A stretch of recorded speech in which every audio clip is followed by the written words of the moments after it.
Esse episódio começa com um barulho impossível de se reproduzir. É o barulho de uma potente arma de guerra que é disparada contra seres humanos, pessoas como eu e você. E então uma médica abre os olhos. E o que ela vê também deveria ser uma imagem impossível. Em meio à fumaça e destroços, alguns rostos começam a surgir. São rostos conhecidos, amigos, familiares, pessoas com as quais você cresceu, pessoas que você viu crescer e algumas pessoas que ainda nem cresceram. Esses rostos expressam dor, pânico, surpresa e desespero. Conforme caminha entre a névoa de horror, a médica vê uma sobreposição de corpos mutilados. Gritos que imploram por ajuda, gritos que estão ali ao seu redor, mas que parecem ressoar os gritos de todo um povo. Gritos que parecem emergir de dentro da terra, de uma história de perseguição e massacres. A médica agora também é tomada por um sentimento que deveria nunca existir. Ela sente que a morte a tocou. A morte que atravessou a paisagem destruída, atingiu seus familiares, seu marido, sua vila. A morte que passou pelos gritos e agora está dentro dela. Ela sente, ao perceber o que não pode fazer por aquelas pessoas, que ali ela também morreu. O som impossível, uma imagem impossível, um sentimento impossível, mas tudo isso é real. Não é um filme, não é uma imagem infravermelha da câmera de um drone. Isso é real, isso está acontecendo agora. Para que eu escreva um poema não político, preciso escutar os pássaros. E para que eu ouça os pássaros, os aviões de guerra precisam se calar. Esses versos são do poeta palestino Marwan Mikou e expressam um estado incessante de tensão, angústia e violência causado pelo massacre de um povo que, sob os olhares do mundo, há mais de 600 dias, sofre repetidamente um terror que só pode ser chamado por um nome: genocídio. Mas um genocídio não acontece espontaneamente. Não é uma tragédia natural, como um terremoto ou um tsunami. A definição internacional de genocídio refere-se a atos cometidos com a intenção de destruir, no todo ou em parte, um grupo nacional, étnico, racial ou religioso. Um genocídio só acontece quando há um grupo que ativamente utiliza todos os recursos disponíveis para eliminar um outro povo, e, enquanto isso, desumanizá-lo, cercá-lo de todas as formas, destruir suas casas, sua cultura, seus corpos, seu espírito e até mesmo sua memória. É isso o que Israel, sob Benjamin Netanyahu, está fazendo contra os palestinos em Gaza nesse momento. Números dão a dimensão, mas não traduzem o tamanho do horror do que está acontecendo. Nesse episódio especial sobre o genocídio em Gaza, a gente conversa com o jornalista palestino Ramzy Baroud. Colunista, Ramzy é autor de vários livros e escreveu para veículos do mundo todo, chegando a ser editor-chefe adjunto do portal Al Jazeera Online. A médica, descrita na cena de abertura, retrata a irmã de Ramzy, uma das 56 pessoas da sua família, até que ele parou de contar, que já foram mortas durante os ataques de Israel à faixa de Gaza. Passado algum tempo, o Ocidente confirma o que era denunciado desde o começo por ativistas e pela mídia independente. Os ataques contra os palestinos nada têm a ver com uma investida contra o Hamas. São parte de uma história muito mais antiga, alimentada pela ideologia sionista e o ódio aos árabes. Se antes isso já era claro, agora com o cerco que Israel faz, impedindo a chegada de ajuda humanitária em Gaza, não é mais possível ponderar sobre a questão. Nós estamos falando de inúmeras violações e de crimes contra a humanidade. o Ramsey traz relatos e reflexões fortes sobre como é ver a sua família ativamente ser vítima de um processo de genocídio, o que significa a mudança de discurso de países que antes apoiavam e agora condenam as ações de Israel, e qual o possível desfecho desse capítulo que marca a história desse século. A entrevista foi conduzida em inglês e, para tornar acessível essa conversa para todos os ouvintes, nós tomamos aqui uma decisão editorial. A dublagem em português foi primeiro feita pelo nosso editor, Ricardo Terto, que depois teve a sua voz substituída pela réplica da voz do Ramsey gerada por IA. Claro que com autorização do próprio entrevistado. Essa decisão não tem nenhum fetiche tecnológico, é para que, de certa forma, os ouvintes consigam, mesmo em português, ouvir o que seria a voz do Ramsey. Então, nós não substituímos um dublador por inteligência artificial. A dublagem humana existiu e depois a gente acrescentou um processo para que a voz que vocês escutam, diante de um relato que é tão particular, seja, de certa forma, a do nosso entrevistado. Vamos agora à entrevista com Ramsey Baroud. Ramsey, first of all, em primeiro lugar, muito obrigada por aceitar falar com a gente. It's my pleasure. Thank you. So, Ramsey, could you please... Você poderia, por favor, contar sua história e da sua família desde o início da ocupação em Gaza? Absolutely, but before I Com do, certeza, let me just mas say something antes, very quick deixe-me that dizer algo bem rápido sobre essa dicotomia entre ser um intelectual, um escritor, um jornalista e a história que você relata. Agora, tenho certeza de que muitas pessoas podem se identificar com isso. Quando você é alguém que supostamente é objetivo e está relatando uma situação que aconteceu na sua própria comunidade. Isso cria não exatamente um dilema, mas te puxa emocionalmente para dentro da história, se preferir. No meio acadêmico chamamos isso de posicionalidade, em que se fala a partir de uma posição não só de narrador, mas também de ator na história. Mas nem nos meus sonhos mais loucos esperava que a minha posição nessa história chegasse ao ponto da minha família estar ativamente envolvida como vítima de um genocídio. Agora, Israel tem feito coisas terríveis aos palestinos muito antes do estabelecimento de Israel ou do estabelecimento oficial de Israel sobre as ruínas da pátria histórica palestina em 1948. Chamamos esse processo de Nakba, ou a Grande Catástrofe. É uma nação inteira sendo arrancada de seus lares, espalhada pelo mundo todo e vivendo em um estado perpétuo de refugiados. Mas não para por aí. Muitos outros povos, comunidades e nações passaram pela experiência de viver como refugiados. Mas depois você tem aquilo que chamamos de Nakba contínuo, que é quando você revive essa experiência em todos os lugares. Seus direitos ainda estão negados. Você ainda é atacado. Você continua sendo empurrado de um lugar para o outro. Veja os refugiados palestinos na Síria, por exemplo. Eu já passei por tudo isso. Essa era a minha posição. Eu sou descendente de refugiados palestinos, eu mesmo sou um refugiado e dei esse status aos meus filhos. Mas viver num processo ativo de extermínio real, segundo a definição legal de genocídio, é algo que ultrapassa tudo o que eu poderia esperar. Eu perdi, eu diria centenas, sem exagero, 56 membros da minha família direta e depois parei a contagem. Não valia a pena continuar. Mas parentes, membros da minha família ampliada, amigos, vizinhos, e esses são só o que eu sei, porque é muito pouca comunicação. Frequentemente recebo mensagens no WhatsApp de familiares no sul de Gaza me perguntando sobre o destino de outros familiares no norte de Gaza. E eles estão a apenas alguns quilômetros de distância uns dos outros, mas não conseguem se comunicar e não sabem o que se passa.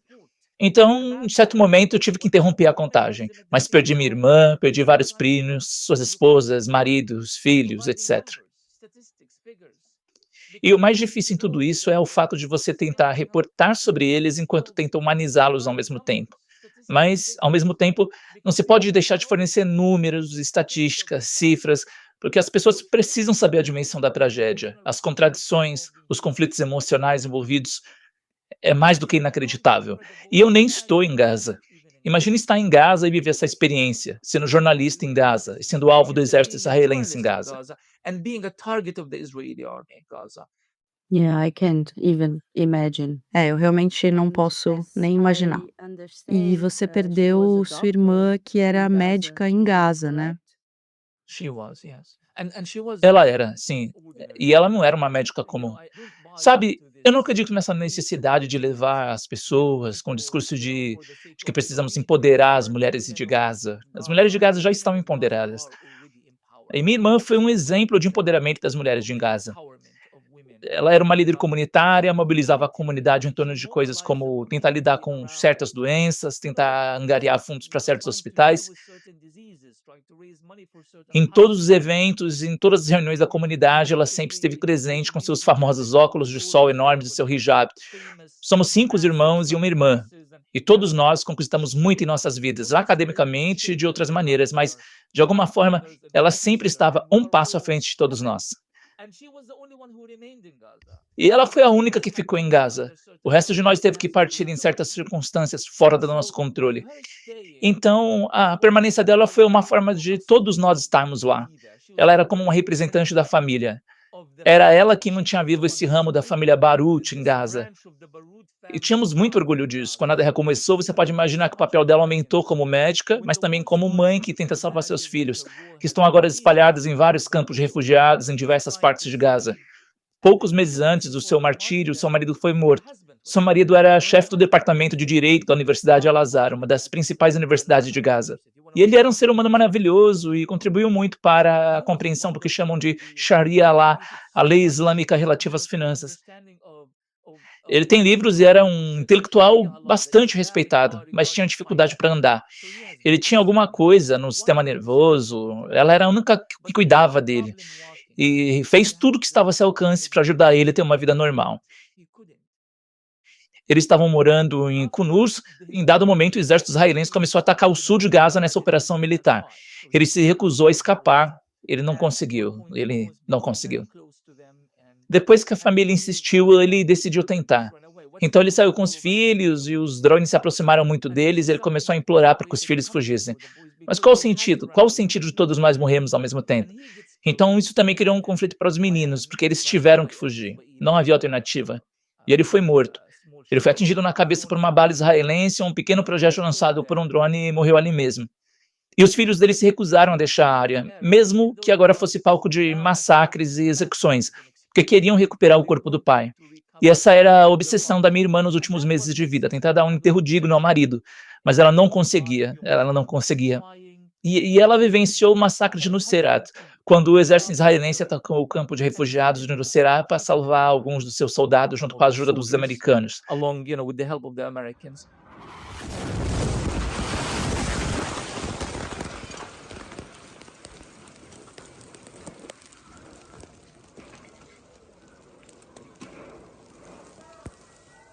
And they managed to get 4 of them out. E eles conseguiram resgatar 4 deles, mas à custa da morte de 271 palestinos e de ferimentos em outros 800. Originalmente, minha família é de Lossá. Naquela época, minha irmã estava visitando seus filhos em Lossá e estava a caminho de Yunis para visitar o outro. Ela dividiu a família para aumentar as chances de sobrevivência. E eu me lembro da última ligação que eu tive com ela, porque ela passou pelo massacre e depois que o massacre terminou, ela me disse que tinha morrido naquele dia. Ela só existia no corpo, mas sua mente, seu espírito estavam em outro lugar. E eu disse que isso não fazia sentido. Você está bem, você vai se recuperar, nós vamos reconstruir. Ela disse, não, você não entende. O que eu vi naquele dia, centenas de corpos mutilados nas ruas, alguns deles apenas me implorando, me pedindo, sabendo que ela é médica, por favor, ajude. E ela disse, como eu reconstruo corpos mutilados quando não há recursos, nem assistência médica, nem nada?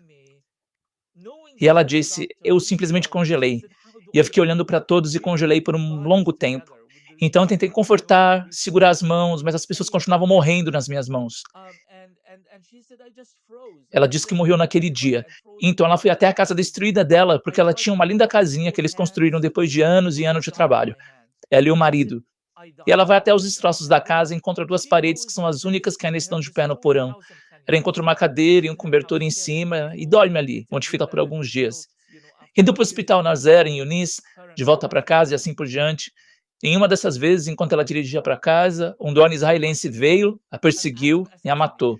Foi claramente um ato de assassinato. porque naquela época eles estavam tentando eliminar médicos palestinos que trabalhavam em áreas que Israel queria destruir. Então, eles estavam atacando hospitais. Mataram centenas de médicos e profissionais de saúde e queriam ter certeza de que ela também fosse embora. E foi assim, sabe, que ela foi embora. that she was gone and so forth. Foi uma sequência de ataques contra Gaza nas últimas 24 horas. Os alvos, 2 hospitais. Este é o momento que antecede um ataque aéreo de Israel que atingiu o Hospital Europeu de Gaza. A BBC obteve as imagens das câmeras de segurança do local. Homens, mulheres e crianças passavam por lá na hora do impacto, que a gente não vai exibir porque as imagens são extremamente gráficas. Então, você tem que acordar de manhã e relatar a morte da sua própria irmã em detalhes. E depois meio que continua relatando a morte de outras pessoas também.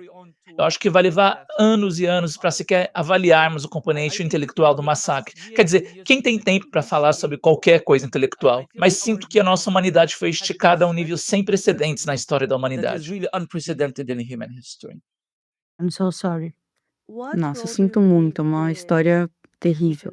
E qual é o papel da comunidade internacional, do governo e da mídia nisso tudo? Porque ninguém pode dizer que não sabia o que está acontecendo lá, né?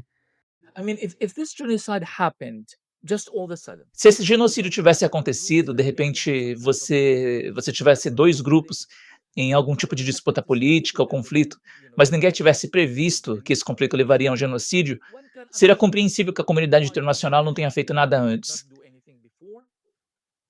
Mas todos sabiam o que estava acontecendo na Palestina e em Israel. Isso vem acontecendo há muito tempo, geração após geração. Quer dizer, pessoas como eu lidam com a linguagem. Nós lidamos com discursos. Temos dito que esse discurso genocida sempre fez parte do discurso sionista israelense por 100 anos e culminou no ponto em que eles estão falando abertamente em expulsar todos os palestinos e eliminá-los. Temos uma longa história de tentativas israelenses de não apenas eliminar os palestinos, mas de desumanizá-los.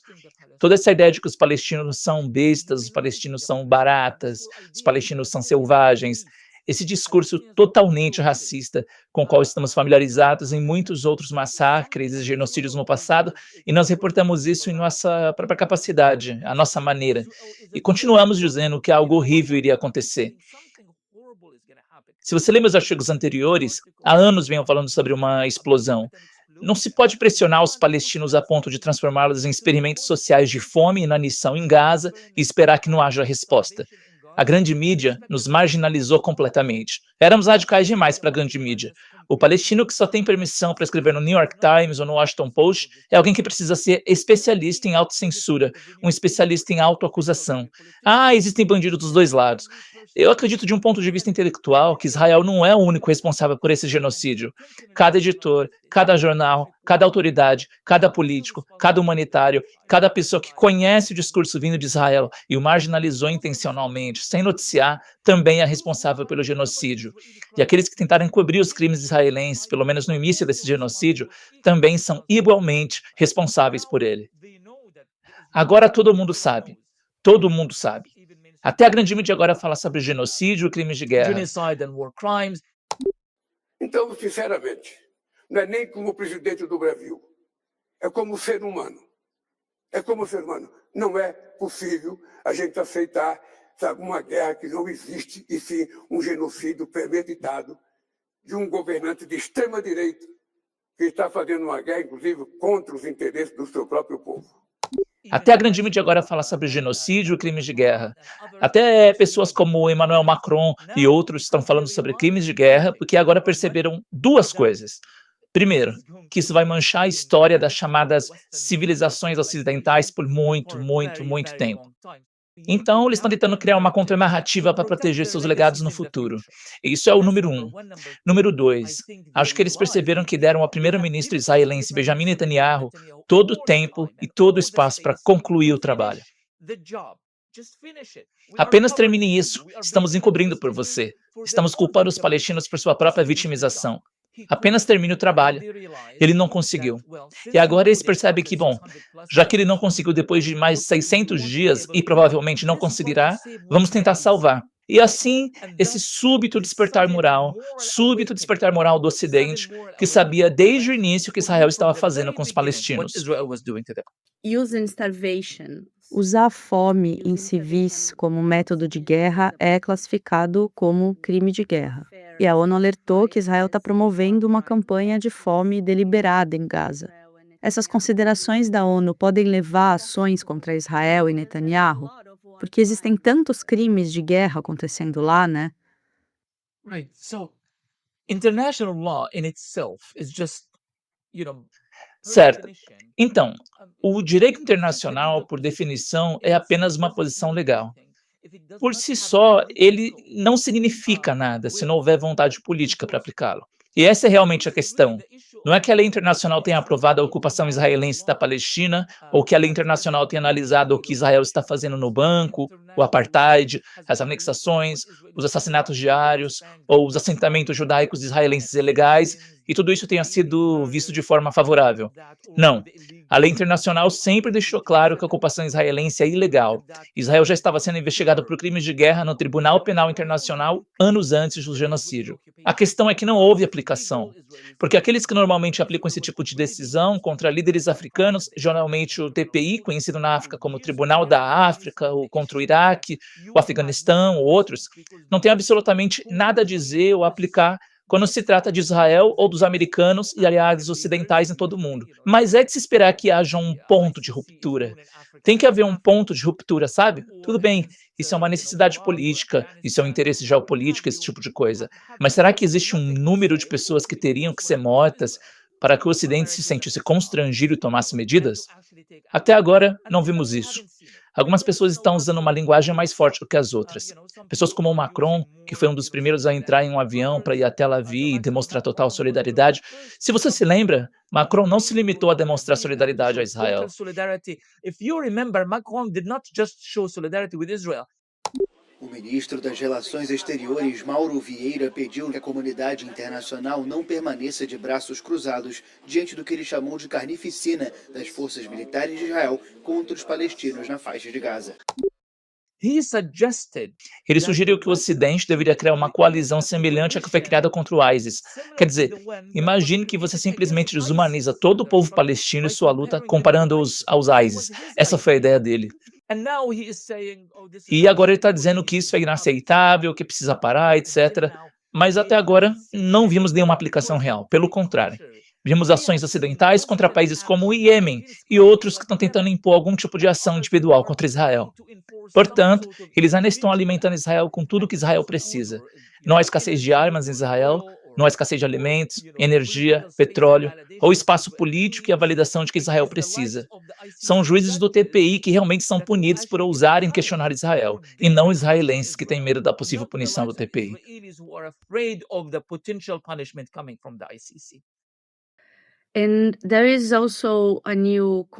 E tem um novo componente, eu acho, nesse genocídio, que não é só a transmissão ao vivo da tortura e do assassinato de civis, mas também a criação de conteúdo para as redes sociais, com vídeos de soldados israelenses dançando entre as ruínas, destruindo casas, vestindo as roupas das pessoas que eles assassinaram ou deslocaram, e jovens israelenses cantando que vão queimar vilas até não sobrar nada.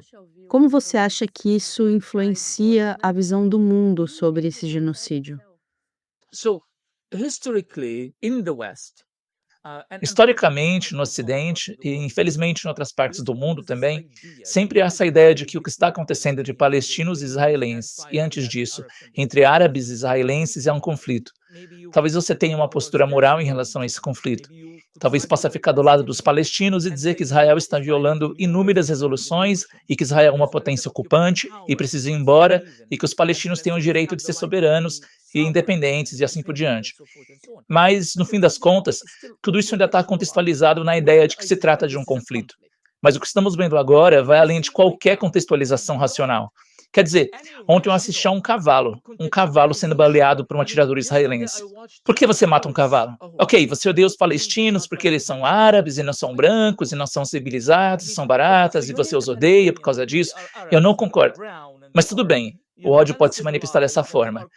E sua guerra não é realmente uma guerra, mas um ato coletivo de vingança contra toda uma população sobre a qual você fala abertamente que está jogando uma bomba nuclear em cima.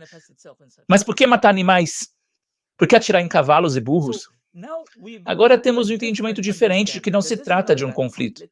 Você está falando de um grupo de psicopatas. Você está lidando com psicopatas que chegaram a um ponto em que não só deixaram de ver qualquer fragmento da humanidade em suas vítimas, como também perderam sua própria humanidade. Agora você diria, mas por que eles não conseguem ver isso? Bem, em primeiro lugar, o psicopata não percebe que é um psicopata. Em segundo lugar, se você está capacitando esse psicopata, você está dando a ele armas, pelo amor de Deus. Você está dando a ele o que eles chamam de bunker busters, bombas de 1.300 libras ou mais. E você está permitindo que os psicopatas o joguem em um bairro inteiro, então você vem e mutila os mortos. Então você encontra lingerie de mulheres que já foram assassinadas e você as usa e a coloca na mídia social. Quer dizer, uma coisa é que esses são alguns vídeos que foram recuperados de telefones de soldados. Não, não. Você não teme nenhuma responsabilidade. Veja bem, há uma diferença entre um genocídio e um genocídio. Outros genocídios aconteceram no passado, mas eles tiveram um tempo e um local limitados. As pessoas são mortas, fogem, algumas sobrevivem, outras não.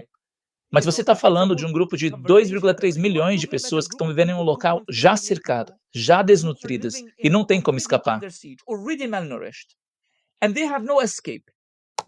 A morte de crianças em bombardeios e também pela fome extrema em Gaza levou o embaixador da Palestina às lágrimas.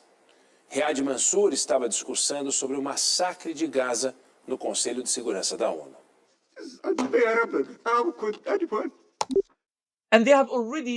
E eles já foram submetidos a esse experimento social de Israel. E ao longo de mais de 600 dias, eles têm sido objeto de um genocídio perpétuo e contínuo, a ponto de, quando é dito para irem para a zona de segurança, eles são mortos lá. E o secretário-geral da ONU enfatizou que os caminhões com suprimentos são a diferença entre a vida e a morte para as pessoas em Gaza. Digamos que venham buscar comida. Eles são enjaulados atrás de portas e portões de metal e são mortos ali. Portanto, estamos lidando com um tipo de genocídio que você nem sabe como processar mentalmente. Isso ocorre diariamente e qualquer pessoa pode ser morta a qualquer momento e sem motivo algum.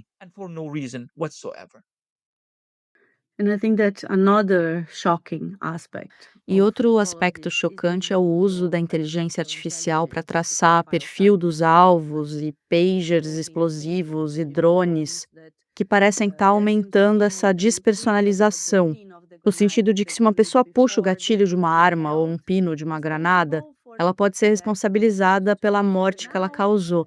Mas no caso do uso de inteligência artificial para direcionar e marcar essas pessoas, como isso funciona? Quem é implicado nisso? Exatamente. E esse é um experimento totalmente novo. Quer dizer, o exército israelense mostrou que não é um exército muito bom. Obviamente, 450 mil soldados bem treinados e equipados ainda não conseguem conquistar um lugar como Gaza, enfrentando literalmente crianças que estão lutando na clandestinidade. Sua inteligência provou ser desastrosa. E essas são as mesmas pessoas que estão dando esse novo poder para a IA. Isso está sendo desenvolvido principalmente no Ocidente, aqui na minha própria cidade, em Seattle, Washington, onde a Microsoft e outras empresas e o Google estão experimentando algo que nunca foi usado na guerra antes. E eles estão dando essas armas, essas mesmas pessoas e dizendo, sabe de uma coisa? Vá e use-as, vamos estudar os resultados, vamos improvisar e melhorar, porque essa é uma oportunidade perfeita. E veja o que eu digo, Andrea, isso será usado contra muitas outras nações em todo o mundo. Qualquer que seja o resultado dessa tecnologia de destruição em Gaza, você ouvirá, pois sabemos que isso aconteceu no passado. As empresas israelenses são responsáveis por grande parte do que está acontecendo na fronteira do México com os Estados Unidos. Muitos aeroportos americanos, como o JFK, usam tecnologia israelense de monitoramento, reconhecimento facial e muito mais. E os europeus também estão usando contra os imigrantes pobres vindos da África. Portanto, sabemos que isso será usado no futuro.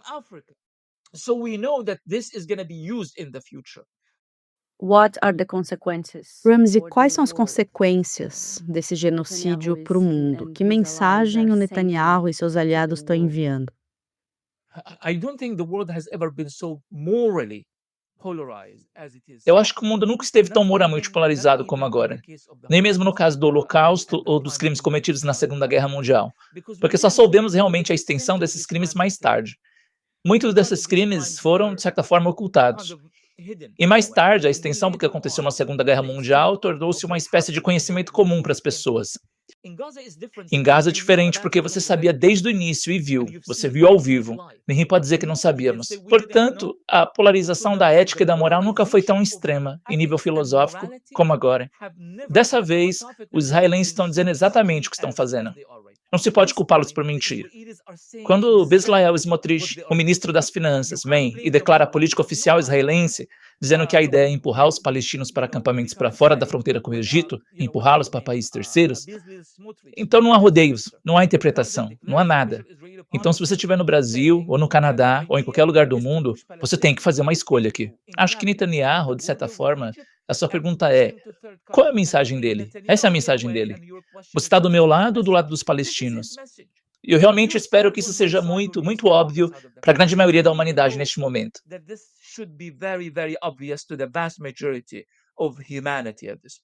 Yeah. And I guess that this Sim, eu acho que isso é uma marca registrada da extrema-direita em todo o mundo atualmente, né? Eles afirmam claramente o que eles querem, o que eles estão fazendo. Até mesmo o Trump, eles são muito claros, né? E muito radicais. E eles têm suas próprias teorias. Eu escrevi sobre a chamada teoria do deslocamento, que é a vida na Europa, essa ideia de que imigrantes, muçulmanos estão nos substituindo. E Netanyahu encontrou alianças com os elementos mais desagradáveis que até mesmo a direita tradicional conservadora em vários países europeus vê como muito perigosos para a sociedade. Nós, palestinos, já falávamos sobre isso há anos, antes de tudo isso. Agora, minha esperança é que a sociedade ocidental passe a, pelo menos de um ponto de vista completamente egocêntrico, se esse homem, se essa entidade, se esse governo for capaz de encontrar pontos em comum com esses vilões da nossa própria sociedade, então temos que falar sobre as nossas próprias sociedades também, porque isso vai acontecer e vai nos atingir em algum momento no futuro, talvez não no futuro muito distante. Somewhere in the future and maybe not the very distant future. And last but not least, E por último, mas não menos importante, você vê um fim para essa guerra? E se sim, como ele se parece? Absolutely. So, as a Palestinian historian who have been Com certeza. Então, como historiador palestino que tem relatado um tipo específico de história palestina, que é a história do povo, toda a minha pesquisa, livros, escritos e discursos sempre se concentraram na ideia de que a história na Palestina, na verdade em muitas outras partes do mundo, não é moldada pela política ou conflitos geopolíticos ou indivíduos, mas sim pelo próprio povo. E eu lhes digo com pleno conhecimento e confiança que os palestinos não perderão esta guerra. Não a perderão no sentido de que não sairão de Gaza. Eles emergirão ainda mais fortes quando enterrarem seus mortos. Eles reconstruirão suas casas e emergirão mais fortes. A narrativa palestina se tornará uma narrativa global como nunca vista antes na história, e Israel perderá. E ao perder, todos que estiveram ao lado de Israel também perderão. A guerra terminará quando Netanyahu foi derrubado por seu próprio povo ou pressionado por uma série de circunstâncias. As mais importantes entre eles são os próprios palestinos em guerra. E quando eu digo os palestinos em guerra, não estou falando de indivíduos ou grupos. Estou falando da própria nação. I am talking about the nation itself. thank you very much. It was Ramsey, muito obrigada. Foi muito importante e muito difícil te escutar. Muito obrigada mesmo. so thank you. Yeah, thank you very much, Andrea. It was my pleasure.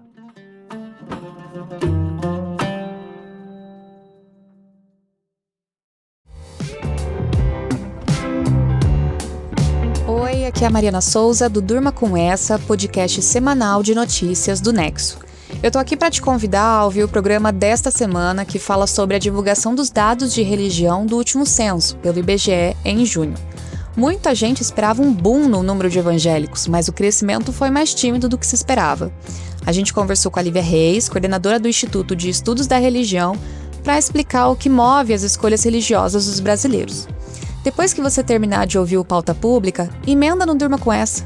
Ouça na sua plataforma de áudio preferida, no YouTube ou no site do Nexo, nexojornal.com.br.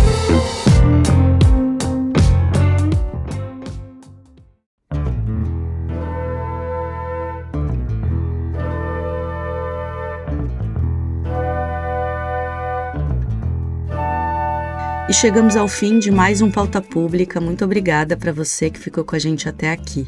Lembrando que esse programa só existe graças às contribuições dos nossos apoiadores. Faça uma doação de qualquer valor e nos ajude a seguir nesse projeto. O Pix é contato@apublica.org. O Pauta é apresentado por mim, que também cuidei da entrevista e da tradução desse programa. A produção é da Estela Diogo, com apoio de produção da estagiária Rafaela de Oliveira.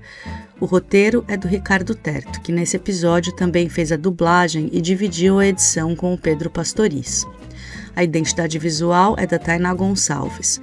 Na comunicação, a coordenação das redes sociais é da Lorena Morgana, o vídeo para as redes é da Etienne Karen e a publicação no site fica com Guilherme Silva e Rafaela Ribeiro. A trilha sonora original do programa é do Pedro Vituri. Esse episódio inclui áudios dos canais Band Jornalismo, BBC News Brasil, UOL e Rede TVT.